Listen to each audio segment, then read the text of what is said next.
Hello बच्चों, आपका स्वागत है एजुकेशन एकेडमी के यूट्यूब चैनल पर। आज के इस वीडियो सेशन में हम जनरल साइंस के 25 इंपॉर्टेंट क्वेश्चंस को सॉल्व करने वाले हैं, जो कि किसी भी कॉम्पिटिटिव एग्जाम्स में साइंस के पर्सपेक्टिव से इम्पॉर्टेंट है। अगर आप किसी भी कॉम्पिटिटिव एग्जाम्स की तैयारी कर रहे हैं या फिर करने वाले हैं तो आपके लिए यह सेशन बहुत ही ज़्यादा इम्पॉर्टेंट है। ओके, सो आप इस सेशन के अंत तक बने रहिए और क्वेश्चन को सॉल्व करने की कोशिश कीजिए। ओके, तो चलिए शुरू करते हैं आज के अपने सेशन को अपने पहले प्रश्न से। The first question is which of the following acid found in Apple. Apple में कौन सा एसिड पाया जाता है? तो इसके ऑप्शंस हैं, ऑप्शन ए मैलिक एसिड पाया जाता है, या ऑप्शन बी नाइट्रिक एसिड पाया जाता है, या ऑप्शन सी फॉर्मिक एसिड पाया जाता है, या ऑप्शन डी सल्फ्यूरिक एसिड पाया जाता है। So the right answer is malic acid. Apple में मैलिक एसिड पाया जाता है। Okay, so option A is the right answer. Okay, next question number 2, which state that what is the reason for formation of mirage in desert. Desert में mirage बनने के पीछे कौन सा कारण है? इसके ऑप्शंस हैं, option A refraction of light, light के रिफ्रैक्शन से बन रहा होता है, या option B reflection of light, light के रिफ्लेक्शन से, या option C total internal reflection of light, या total internal reflection of light की वजह से, या option D both refraction and total internal reflection of light की वजह से बन रहा होता है। So the right answer is total internal reflection of light. Total internal reflection of light की ही वजह से डेजर्ट में मिराज फॉर्मेशन होता है। Okay, so option C is the right answer. Okay, now next question number 3, and which state that which one of the following is a vector quantity।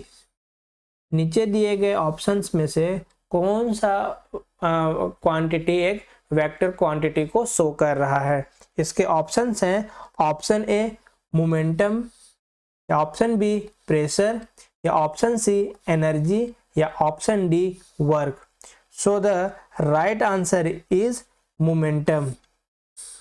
इन चारों quantities में जो momentum है वह वेक्टर क्वांटिटी है और बाकी तीनों जो है स्केलर क्वांटिटी है। So option A is the right answer. Okay, now moving to our next question, it is question number 4, and which state that what will be the weight of a body at the centre of अर्थ।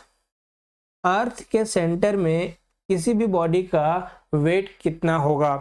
इसके options हैं, option A half the weight of at the surface, या option B 0, या option C twice the weight at the surface, या option D infinite. So the right answer is 0।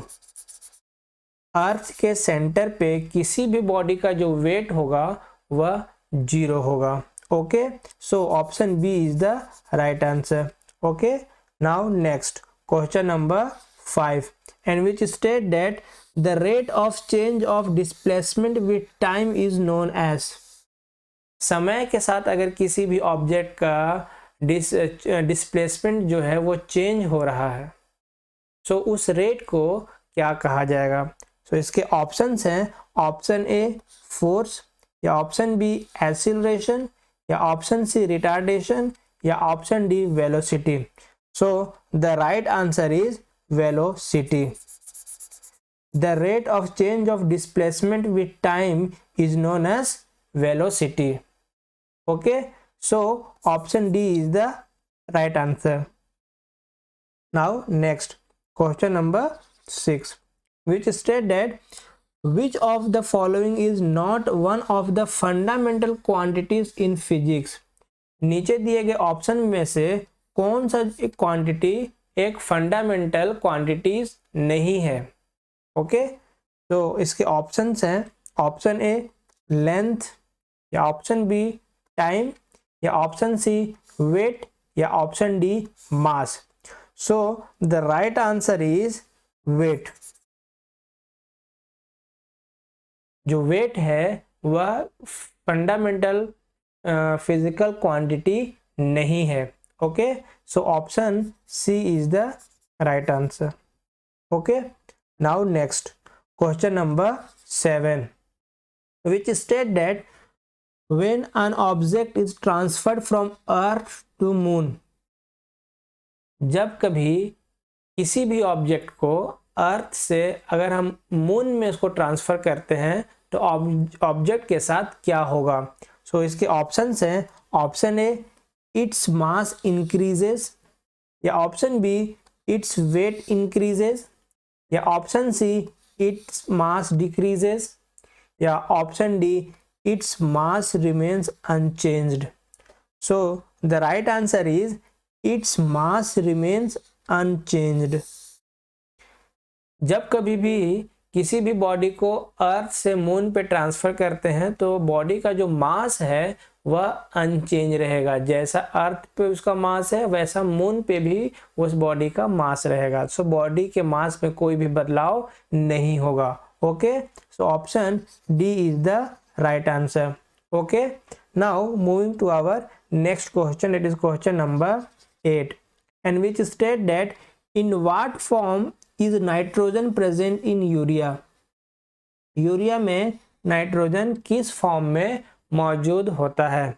सो इसके options हैं, option ए nitrite के form में मौजूद होता है, या ऑप्शन बी नाइट्रेट के फॉर्म में मौजूद होता है, या ऑप्शन सी एमोनियम के फॉर्म में मौजूद होता है, या ऑप्शन डी अमाइड के फॉर्म में मौजूद होता है। So the right answer is amide के फॉर्म में मौजूद होता है।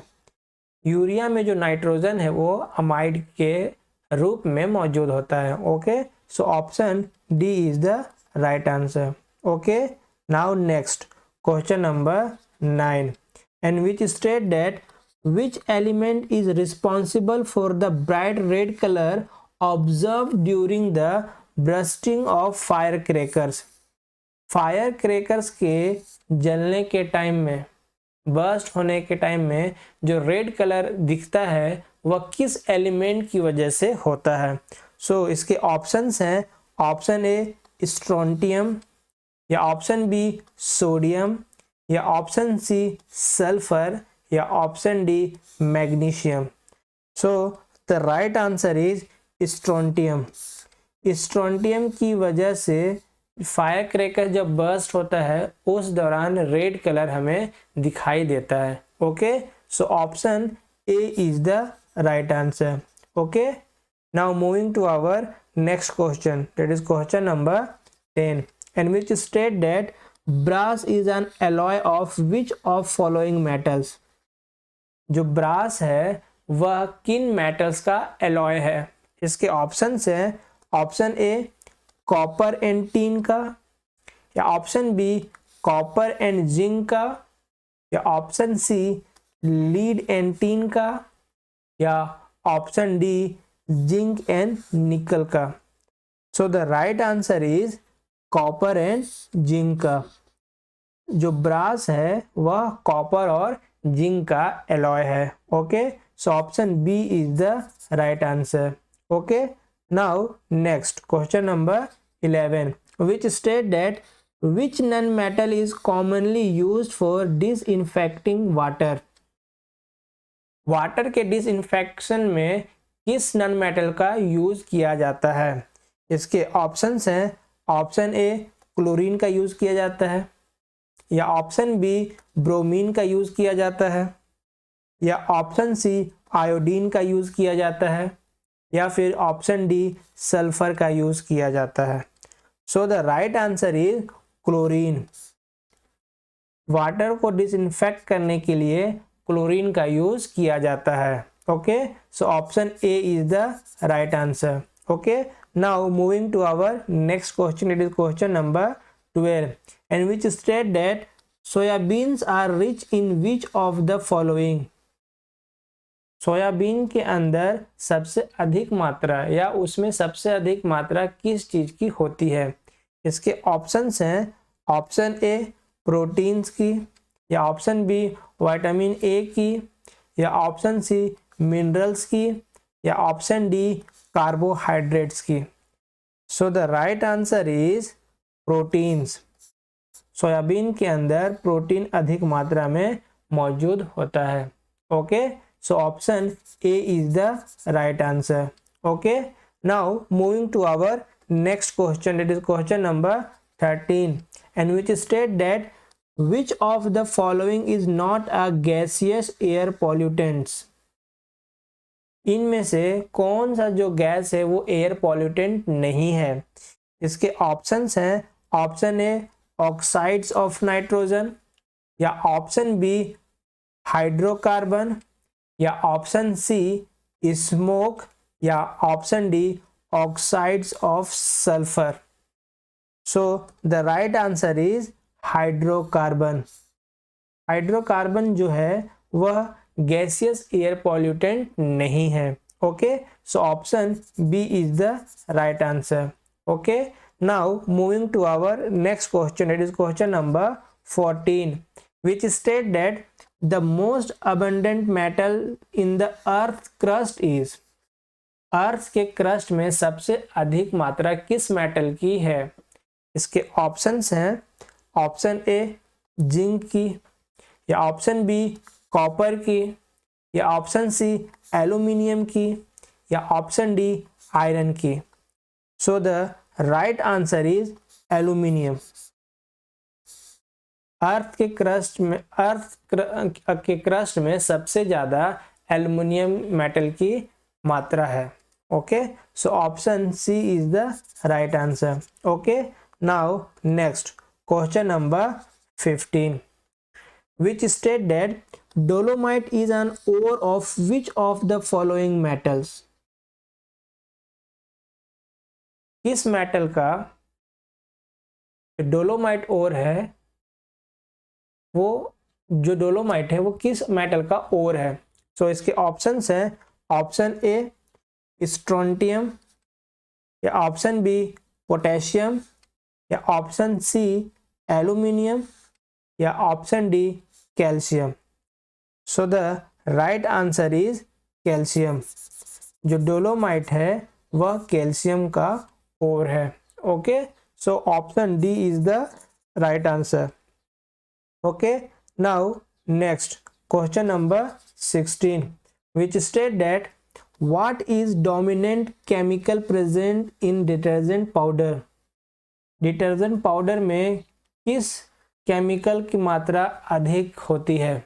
सो इसके ऑप्शंस हैं, ऑप्शन ए हाइड्रोक्लोरिक एसिड, या ऑप्शन बी सोडियम कार्बोनेट, या ऑप्शन सी कैल्शियम कार्बोनेट, या option D sodium alkyl sulphate. So the right answer is sodium carbonate. Detergent powder में अधिक मात्रा सोडियम कार्बोनेट की होती है। Okay, so option B is the right answer. Okay, now next question number 17 which state that the chemical name of red poison is। Red poison का chemical नाम क्या है। इसके ऑप्शंस हैं, ऑप्शन ए जिंक ऑक्साइड, या option B potassium cyanide, या option C lead nitrate, या option D zinc phosphide. So the right answer is zinc phosphide. Red poison का केमिकल नाम क्या है, zinc phosphide. Okay, so option D is the right answer.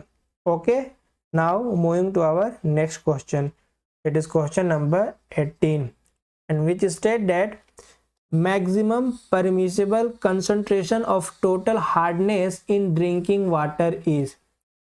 Drinking water में TDS की मात्रा कितनी हो सकती है ज़्यादा से ज़्यादा। सो इसके ऑप्शंस हैं, ऑप्शन ए 50, या ऑप्शन बी 100, या ऑप्शन सी 200, या ऑप्शन डी 500। ड्रिंकिंग वाटर में ज़्यादा से ज़्यादा कितनी हार्डनेस हो सकती है, इसको मापा जाता है TDS में, सो कितनी हो सकती है? So the right answer is 200।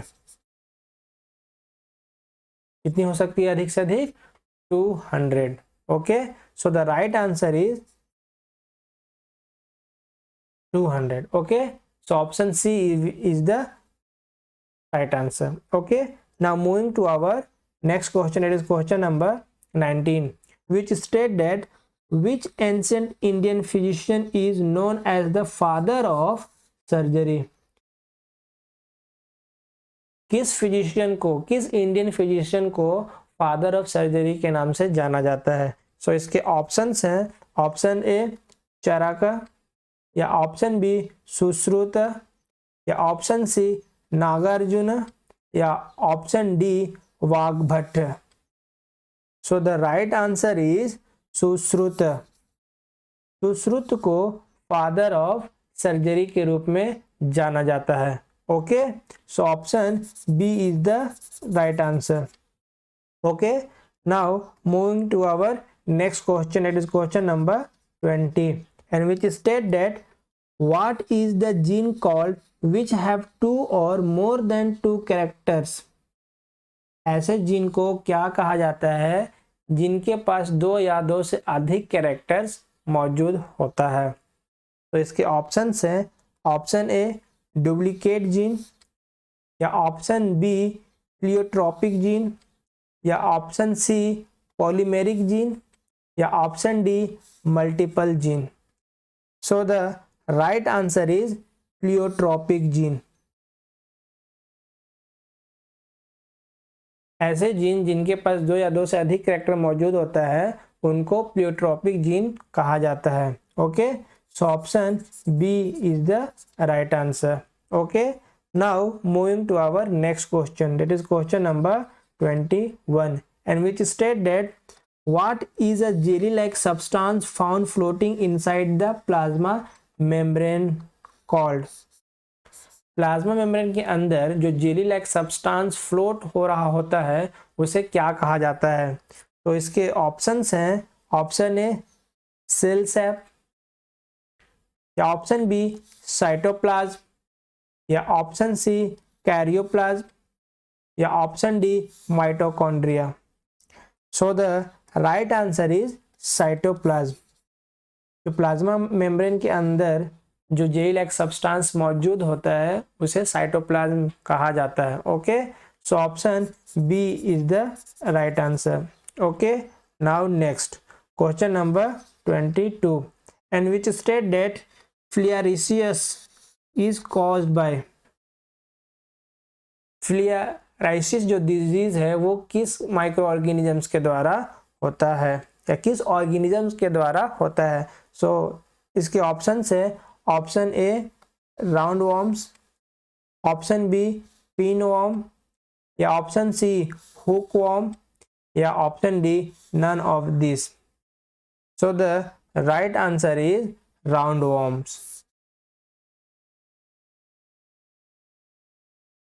जो फिलियाराइसिस डिजीज है वो राउंड वॉर्म के द्वारा होता है। Okay, so option A is the right answer. Okay, now next, it is question number 23, and which state that this plasma protein is responsible for blood clotting? वह plasma protein का क्या नाम है जो कि ब्लड क्लोटिंग में help करता है? इसके ऑप्शंस हैं, ऑप्शन ए फिब्रिनोजन, या ऑप्शन बी ग्लोब्यूलिन, या ऑप्शन सी सेरम अमाइलेज, या option D albumin. So the right answer is fibrinogen. Fibrinogen ही वो प्लाज्मा प्रोटीन है जो कि ब्लड क्लोटिंग के लिए रिस्पॉन्सिबल है। Okay, so option A is the right answer. Now moving to our second last question, that is question number 24, and which state that mycorrhiza is a symbiotic association between? जो mycorrhiza जो symbiotic association है वह किन organisms के बीच में है या किन माइक्रो ऑर्गेनिजम्स के बीच में होता है। तो इसके ऑप्शंस है, option A bacteria and fungi के बीच में होता है, या option B algae and fungi के बीच में होता है, या option C fungi and roots of higher plants के बीच में होता है, या option D blue green algae and roots of higher plants के बीच में होता है। So the right answer is fungi and roots of higher plants के बीच में ये एसोसिएशन होता है, जिसको कि माइकोरिजा कहा जाता है। Okay, so option C is the right answer. Okay, now moving to our last question of this session, that is question number 25, and which state that hemoglobin is an important component of fill in the blank। जो haemoglobin है वह किसका important component है। तो इसके options है, option ए WBC का है, या ऑप्शन बी प्लाज्मा का है, या option C red blood cells का है, या option D all of the above. So इसका जो राइट आंसर है that is red blood cells. जो हीमोग्लोबिन है वो रेड ब्लड सेल्स का इंपॉर्टेंट कंपोनेंट है। Okay, so option C is the right answer. Okay, so इसी क्वेश्चन के साथ हमारा आज का ये सेशन कंप्लीट होता है। आई होप कि आप लोगों ने सेशन को यहाँ तक देखा होगा और क्वेश्चंस को सॉल्व करने की कोशिश किया होगा। ओके, आई होप कि आप लोगों ने 20+ के क्वेश्चंस के सही जवाब दिया होगा, और मुझे ये भी उम्मीद है कि आप में से बहुत से ऐसे भी होंगे जो कि 25 आउट ऑफ 25 क्वेश्चंस के सही जवाब दिए होंगे, जो कि एक बहुत ही अच्छी बात है, और ये दर्शाता है कि आपके अंदर साइंस की काफ़ी अच्छी नॉलेज है। ओके, सो आप इसे बनाए रखें, ठीक है। सो आई होप कि आपको ये सेशन अच्छा लगा होगा और पसंद भी आया होगा। अगर ये सेशन आपको अच्छा लगा होगा और पसंद भी आया होगा तो आप हमारे इस वीडियो सेशन को लाइक और शेयर ज़रूर कीजिएगा। मैं आगे भी इस तरह का इम्पॉर्टेंट सेशन आपके लाता रहूँगा, जो आपके एग्ज़ाम्स के पर्सपेक्टिव के लिए बहुत ही इम्पॉर्टेंट होगा, के तैयारी के लिए भी हेल्पफुल होगा। सो इसलिए हमारे चैनल को ज़रूर सब्सक्राइब कर लीजिएगा। Okay, so thank you very much for watching this session. मिलते हैं अगले सेशन में एक नए एनर्जी के साथ।